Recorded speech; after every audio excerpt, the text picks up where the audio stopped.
औज़ुबिल्लाहि बिस्मिल्लाहिर्रहमानिर्रहीम। सामीन, आज हम आपको कहानी नंबर 2 पेश कर रहे हैं। उम्मीद करते हैं कि आपको ये ज़रूर पसंद आएगी।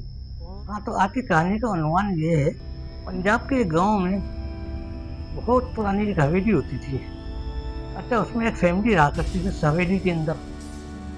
तो उस हवेली में गाँव के अंदर जो थी वो फैमिली रहती थी। वो फैमिली फिर मर गई, इंतकाल हो गया, सब कोई नहीं बचा है। यानी कि एकदम अचानक वो फैमिली घर में आग लगी और वो पूरी फैमिली जल गई, मर गई। अब वो हवेली अकेली थी, कोई भी नहीं था उसके अंदर, सिर्फ रूहें भटकती थी। अब उस हवेली के अंदर क्या मसला हुआ कि गाँव वाले सब देखते थे कि रात के टाइम, रात जहाँ मगरिब हुई, कोई उसमें दिया जलाता है और सुबह तक वो दिया जलता रहता है, सुबह फिर बुझ जाता है। वो दिया सुबह बुझ जाता है, पूरी रात जलता रहता है, मगर कोई नज़र नहीं आता कि कौन जलाता है, कौन नहीं जलाता है। अभी ये सब सोचो बकार में थे। खैर वो रोज़ाना ऐसे ही होता था, दिया जलता था, बुझ जाता था, दिया जलता था, सुबह बुझ जाता था। उसकी राख भी बाकायदा लोग देखते थे गाँव वाले, सुबह राख बाहर पड़ी होती थी हवेली में। इत्तेफाक की बात है, तो कुछ गाँव के लोगों ने बोला, ये हवेली को इतने साल हो गए, चलो इसमें रंग रोगन करवा देते हैं और उसको थोड़ा साफ सुथरा करा देते हैं, ताकि जो भी चीज़ होगी वो हट जाएगी। गाँव वाले जो है फिर एक मिस्त्री को पकड़ के लाते हैं, उसका नाम होता है राशिद। राशिद को लाते हैं, देख भाई राशिद, इस हवेली में पूरा रंग रोगन करना है, साफ सुथरा करना है, सब हो गया है और किसी चीज़ को छेड़ना नहीं है और डरना नहीं है और मगरिब से पहले पहले वापस आ जाना। कहना, मैं जिन भूतों से किसी से नहीं डरता, मिस्त्री राशिद ने कहा, मैं किसी से नहीं डरता, समझे। वो गाँव वाले ने बोला, भाई देख लो, सोच लो, समझ लो, हमने समझा दिया, तुम दिन में। फिर ये अपना सामान वामान लेकर के अपना काम करने के लिए चला जाता है उस हवेली के अंदर। हवेली में काम वाम कराता है, काम करते करते मगरिब मगरिब का टाइम हो जाता है। अब ये सोचता है कि अब मैं देखूं क्या ये दिया जलाता कौन है, समझे।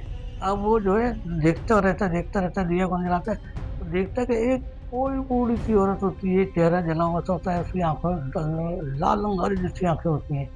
वो आती है, दिया जलाती है, दिया जला के एकदम गायब हो जाती है। अब राशिद जो होता है, कहता है, दिए को मैं बुझा दूं, देखूं फिर कैसे क्या करती है।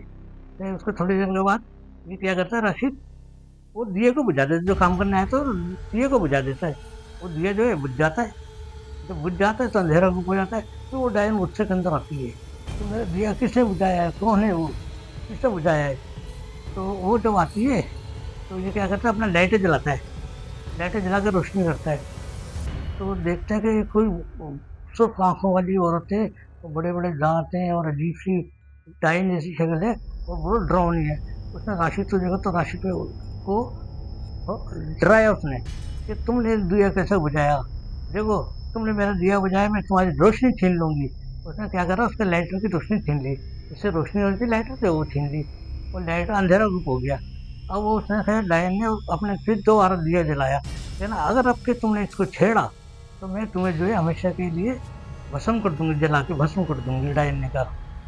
फिर राशिद डर गया, राशिद ने जो ये माजरा सारा देखा, तो उसके बाद वो राशिद बेहोश हो गया। वो जब बेहोश हो गया तो पूरी रात वो वहीं पड़ा रहा। अब सुबह फजी तो जो है उसके हाथ में, अच्छा, राशिद ने दिया जो उठा के अपने हाथ में पकड़ रखा था।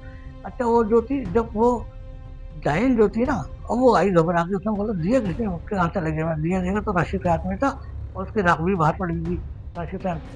फिर वो सुबह हो गई, अजानें होने लगी फजर की, लोग सब आ गए, गाँव वाले ने कहा, देखे राशिद का क्या हाल है। देखा तो राशिद वहाँ पे बेहोश पड़ा हुआ था, समझे। वहाँ से गाँव वाले ने उसको उठाया, उसको लेकर आए, वो बेहोश ही था मुसलसल। फिर वहाँ के लोग, गाँव वालों ने जो है इमाम साहब को बुलाया, जो बड़ा काबिल थे मस्जिद के। बोला, इमाम साहब, ये देखिए, हमने इसको भेजा था हवेली के लिए, ये हवेली में रंग रोगन करने के लिए, ये रात वहीं रुका रहा, हमने कहा था रात से पहले आ जाना। अब पता नहीं क्या उसको ने देखा, क्या असरात में ये बेहोश हो गया। और ये दिया उसके हाथ में जो जलता था और सुबह बुझता था, उसकी राख बाहर पड़ी होती थी, ये दिया इसके हाथ में। और कहना, ये तो इसने बहुत बड़ी गलती की, ये दिया, और इसने कहा कि डायन इसकी दुश्मन हो गई है, और इसको जान से मारने पे तुली है, इसको जरूर जान से मार देगी।